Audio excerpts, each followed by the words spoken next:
बहुत स्वागत है दोस्तों। नमस्कार। इस समय की बड़ी खबरें जानेंगे इस वीडियो में। जी हां दोस्तों, ताज़ा लेटेस्ट अपडेट जानिए। यहां पर गृह मंत्री अमित शाह को लेकर आ रही ताज़ा अपडेट। महाराष्ट्र में बीजेपी बैकफुट पर, जानेंगे बड़ी खबर। झारखंड में भी महागठबंधन ने बनाई बढ़त। दोस्तों, अमित शाह की रैलियां रद्द, बीजेपी ने क्या मान ली हार। इस प्रकार की हर एक बड़ी खबर आप तक पहुंचाएंगे। दोस्तों बने रहिए साथ में। चैनल पर नए हैं तो रिक्वेस्ट है सब्सक्राइब करके घंटी के आइकन को जरूर दबाइएगा और वीडियो को एक लाइक जरूर कीजिएगा। दोस्तों अपडेट बताते चले, अमित शाह ने विदर्भ की सभी रैलियां रद्द की, अचानक नागपुर से दिल्ली रवाना हुए। जी हां, इस समय की अपडेट बताते चले। महाराष्ट्र विधानसभा चुनाव प्रचार के बीच खबर आ रही है कि केंद्रीय गृह मंत्री अमित शाह की विदर्भ में होने वाली सभी रैलियां रद्द कर दी गई हैं। वह नागपुर से दिल्ली के लिए तत्काल रवाना हो गए। दोस्तों आज कई रैलियां करनी थी गृह मंत्री को, लेकिन दोस्तों नहीं कर पाए।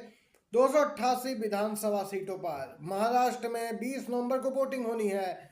नतीजे 23 को आएंगे। दोस्तों आपको बताते चलें, दल इस पूरे मामले को लेकर गृह मंत्री पर हमलावर दिखे और यहां पे तंज कस रहे हैं कि बीजेपी ने हार मान ली है क्या, इसीलिए गृह मंत्री अमित शाह दिल्ली रवाना होगा। ये अपडेट है दोस्तों। अगली खबर की ओर चलते हैं। ईवीएम को लेकर आ रही बड़ी खबर। 53 करोड़ दो और 63 सीटों की ईवीएम हैक कर देंगे। महाराष्ट्र चुनाव में महाविकास आघाड़ी के सांसद को मिला बड़ा ऑफर, किया खुलासा। दोस्तों भारतीय चुनाव आयोग जहां ईवीएम को सुरक्षित बताता है, वहीं यहां पे एक अपडेट आई है। महाराष्ट्र चुनाव में कुछ ही समय बचा, इसके मद्देनजर राज्य का सियासी पारा ही है, प्रचार प्रसार का दौर जारी है। इस सबके बीच ईवीएम को लेकर एक बार फिर चर्चा है। कारण यहाँ पे दोस्तों है कि एक शख्स सामने आया है जो भारत की ईवीएम के बारे में विस्फोटक दावे का सुर्खियां बटोर रहा है। अमेरिकी रक्षा विभाग की तकनीक का इस्तेमाल करके ईवीएम हैक करने का दावा करने वाला सैयद शुजा महाराष्ट्र के नेताओं को फोन कर रहा और उनकी पार्टी को ईवीएम हैक करके चुनाव जिताने का लालच दे रहा। उसका दावा है कि वह अमेरिकी रक्षा विभाग में काम करता है। हाल ही में उसने महाविकास अघाड़ी के एक वरिष्ठ सांसद से संपर्क किया। इसके बाद सांसद ने यह पूरा घटनाक्रम बताया। महायुति में पड़ी है फूट। मुंबई में मोदी की रैली में शामिल नहीं हुए अजीत पवार, एनसीपी के नेताओं ने भी किनारा कर लिया। दोस्तों पीएम मोदी लगातार दौरे कर रहे मुंबई के दादर स्थित शिवाजी पार्क में उन्होंने एक रैली को संबोधित किया, लेकिन इस रैली में डिप्टी सीएम अजीत पवार उनकी पार्टी के अन्य वरिष्ठ नेताओं ने हिस्सा ही नहीं लिया। साथ ही एनसीपी उम्मीदवार सना मलिक, नवाब मलिक और जीशान सिद्दीकी भी महायुति गठबंधन की रैली में शामिल नहीं हुए, जबकि शिंदे गुट और रामदास अठावले की अगुवाई वाली पार्टी के यहाँ पे उम्मीदवार रैली के दौरान मंच पे दिखाई दिए। दोस्तों आपको बताते चले, लगातार एनडीए में घमासान मचा है। अजीत पवार यहाँ पे बीजेपी से अलग रुख स्पष्ट करते दिख रहे हैं और इस पूरे मामले में बीजेपी बैकफुट पे दिखाई दे रही है। सीट का बंटवारा हो गया है और माना जा रहा है कि अजीत पवार कभी भी पाला बदल सकते हैं। इसका अंदेशा बीजेपी को भी हो गया है दोस्तों। इसीलिए माना जा रहा है कि एनसीपी के नेता भी अब बीजेपी की रैलियों से किनारा करते दिख रहे हैं। जज के बजाय कानून के लेक्चरर होते तो चंद्रचूड़ अधिक प्रसिद्ध होते। उद्धव ठाकरे ने साधा निशाना पूर्व सीजीआई पर। शिवसेना विधायकों के अयोग्यता के मामले में अब तक फैसला नहीं आने के कारण उद्धव ठाकरे ने पूर्व सीजीआई चंद्रचूड़ पे तीखे तंज कसे। एक साक्षात्कार में उद्धव ठाकरे ने कहा कि चंद्रचूड़ न्याय देने के बजाय एक भाषण देने वाले बनकर रह गए। उन्होंने आगे कहा कि अगर चंद्रचूड़ न्यायाधीश के बजाय कानून के लेक्चरर होते तो उन्हें अधिक प्रसिद्धि मिलती। उद्धव ठाकरे ने कहा कि वह हाल ही में सेवानिवृत्त हुए सीजीआई चंद्रचूड़ से निराश है, क्योंकि उन्होंने शिवसेना विधायकों की अयोग्यता के मामले में कोई फैसला नहीं सुना पाया। बता दें महाराष्ट्र विधानसभा का कार्यकाल पूरा हो गया, लेकिन शिवसेना से टूटकर अलग गुट बनाने वाले विधायकों की अयोग्यता पर कोर्ट का फैसला ही नहीं आ पाया। अब विधानसभा का कार्यकाल ही समाप्त हो चुका है। इस पूरे मामले में दोस्तों देख सकते हैं पूर्व सीजीआई चंद्रचूड़ पे जबरदस्त तरीके से हमलावर दिखे हैं उद्धव ठाकरे। दोस्तों आप लोगों की क्या कुछ राय है, खबर पे जरूर लिखे कमेंट बॉक्स में। वहीं दूसरी अपडेट आ रही है दोस्तों, नवनीत राणा की चुनावी जनसभा में बवाल, फेंकी गई कुर्सियां और जम के हुई नारेबाजी।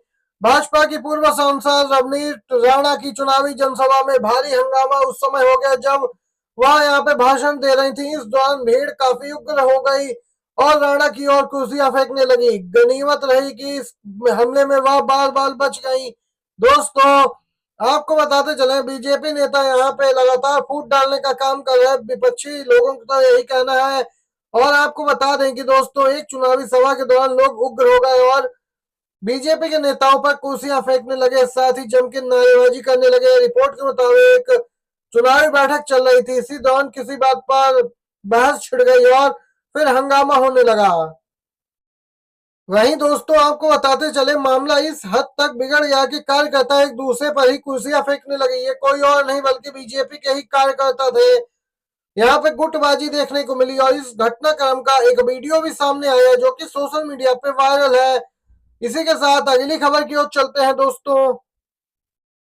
विचलित करने वाले हालात, मणिपुर हिंसा पर राहुल गांधी बोले, पीएम मोदी से की राज्य का दौरा करने की अपील।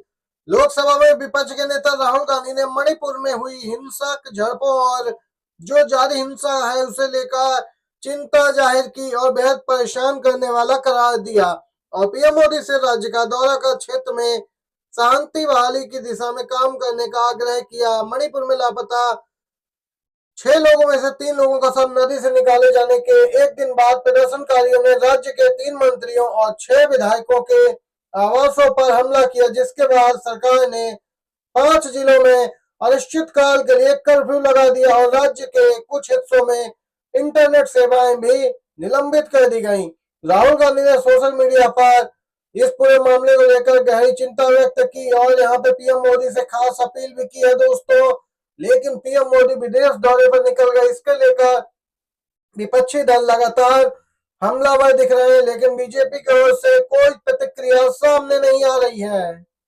कांग्रेस महासचिव प्रियंका गांधी वाड्रा दोस्तों इस समय चुनाव प्रचार जबरदस्त तरीके से करते हुए नजर आ रही हैं। इसी क्रम में झारखंड और महाराष्ट्र में उनकी कई जनसभाएं लगी हुई हैं। चुनाव प्रचार में कुछ ही दिन शेष बचे हैं और समाप्त होने वाला है। 20 को मतदान होगा। उससे पहले प्रियंका गांधी बीजेपी को घेरने का कोई मौका नहीं छोड़ रही।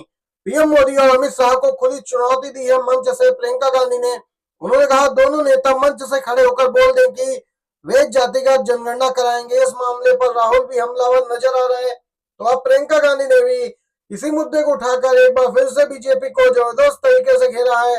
वायनाड में उपचुनाव समाप्त हो जाने के बाद प्रियंका गांधी स्टार प्रचारक के तौर पर कांग्रेस और उसके सहयोगी दलों के लिए प्रचार करती दिख रही हैं। और दोस्तों, ये थी सभी बड़ी खबरें, मुख्य समाचार, बिग ब्रेकिंग न्यूज आप लोगों ने जानी है। वीडियो आपको पसंद आया हो तो लाइक कीजिएगा, शेयर कीजिएगा अपने दोस्तों में भी। बहुत बहुत धन्यवाद। जय हिंद।